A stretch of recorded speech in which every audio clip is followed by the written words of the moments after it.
سلام علیکہ یا رسول سلام علیکہ یا حبیب سلام علیکہ صلوات اللہ علیکہ اشرق البدر علینا فارتفعت منه البدور مثل حسنک ما رأینا قد یا وجہ السرور یا نبی سلام علیکہ یا رسول سلام علیکہ یا حبیب سلام علیکہ۔ اللہ کے نبی صلی اللہ علیہ وسلم نے کہا کہ میں نے اپنی دعا کو ریزرو کر لیا قیامت کے دن اپنی امت کی شفاعت کے لیے، لیکن آگے ایک جملہ اور بھی بیان کیا جو یاد کرنے کا ہے کہ میری امت کے ان لوگوں کو میری شفاعت ملے گی۔ نبی صلی اللہ علیہ وسلم فرما رہے ہیں ان لوگوں کو ملے گی جنہوں نے اللہ کے ساتھ شرک نہیں کیا۔ اگر شرک کیا ہے تو یہ شرک اللہ کے رسول کی شفاعت کے ملنے میں رکاوٹ ہے۔ محفل میلاد میں جو لوگ یہ کہتے ہیں کہ اللہ کے رسول حاضر ہو گئے سنتے ہیں، وہ شرک کر رہے ہیں۔ ممبر رسول سے کہہ رہا ہوں، برا لگ رہا ہے، ناراضگی ہو رہی ہے، ناراضگی ہونے کے ساتھ ساتھ تحقیق کریں، اس لیے کہ آپ کی اور میری آخرت کا تعلق ہے اس بات سے۔ آپ غلو کر رہے ہیں اللہ کے رسول صلی اللہ علیہ وسلم کے ساتھ، ناانصافی کر رہے ہیں اگر آپ اللہ کے رسول کو ان کے مقام سے بڑھا رہے ہیں،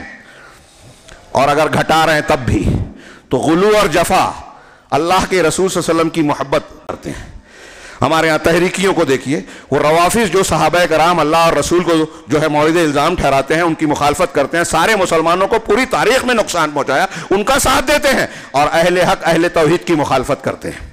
ہاں، حسن البنا، سید قطب، مولانا ابو العالی مودودی، ان کی جو جماعتیں ہیں، میں نام اس لیے لے رہا ہوں کسی کو برا نہ لگے، طنز تاریخ، ان کا جو موقف اور منہج ہے وہ یہی ہے۔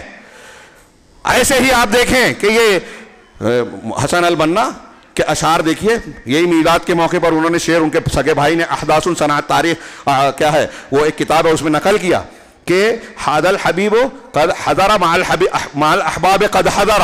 ہاں، اللہ کے رسول کے بارے میں کہہ رہے ہیں کہ اللہ کے رسول صلی اللہ علیہ وسلم مجلس میلاد میں حاضر ہوئے، وتسامح الکل، اور جس نے کوئی حال میں یا ماضی میں گناہ کیا ہے اس نے معاف کر دیا۔ اللہ کے رسول گناہوں کو معاف کرنے والے ہیں، اللہ کے رسول محفل میلاد میں حاضر ہوتے ہیں، یہ حسن البنا کہہ رہے ہیں۔ اب حسن البنا کا اگر یہ عقیدہ ہے تو وہ شرک کر رہے ہیں، اللہ کے اور رسول کے مخالف ہیں، ان سے دوستی کر سکتے ہیں کیا؟ ایسے کتنے ہمارے بزرگ ہیں صوفیہ اور ایسے لوگ جو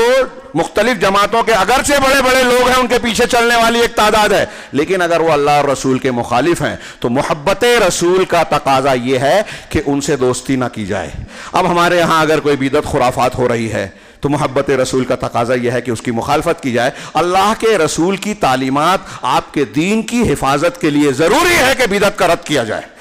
ایک مسلم شریف کی حدیث میں ہے کہ جو لوگ بدعت کرتے ہیں، جو حکم دیا گیا اس کی مخالفت کرتے ہیں، ہاتھ سے جو ان سے جہاد کرے وہ مومن، اور زبان سے جو ان سے جہاد کرے وہ مومن، دل سے جو جہاد کرے وہ مومن، اور اس کے بعد ایمان رائی کے دانے کے برابر بھی نہیں ہے۔ اس کا مطلب قرآن و سنت کی مخالفت کرنے والوں کو رد کرنا ایمان کا حصہ ہے، یہ اختلاف بڑھانا نہیں ہے۔ قرآن و حدیث کی تعلیم پھیلانا یہ اختلاف کا خاتمہ ہے، اور اختلاف کا خاتمہ ہو، مصیبتوں کا حل ہو، یہ سب کے سب اس کا حل بنیادی طور سے جناب محمد رسول اللہ صلی اللہ علیہ وسلم کی محبت میں ہے۔ آپ کے محبت کے تقاضوں جو اتباع آپ کے حقوق کی ادائیگی سے جڑا ہوا ہے، اس سے جڑا ہے۔ ہاں، یہ ٹائم نہیں ہے، میں ایک جملہ صرف کہہ کے بات کو ختم کرتا ہوں کہ نبی کریم صلی اللہ علیہ وسلم کے جو حقوق ہیں آپ قرآن و حدیث کی روشنی میں دیکھیں، قرآن و حدیث میں آپ کو 20 ایسے فائدے نظر آئیں گے کہ نبی صلی اللہ علیہ وسلم کی اگر آپ اتباع اور آپ سے محبت کرتے ہو تو دنیا میں بھی عزت ملے گی، سعادت ملے گی، مصیبتوں سے، دشمنوں سے،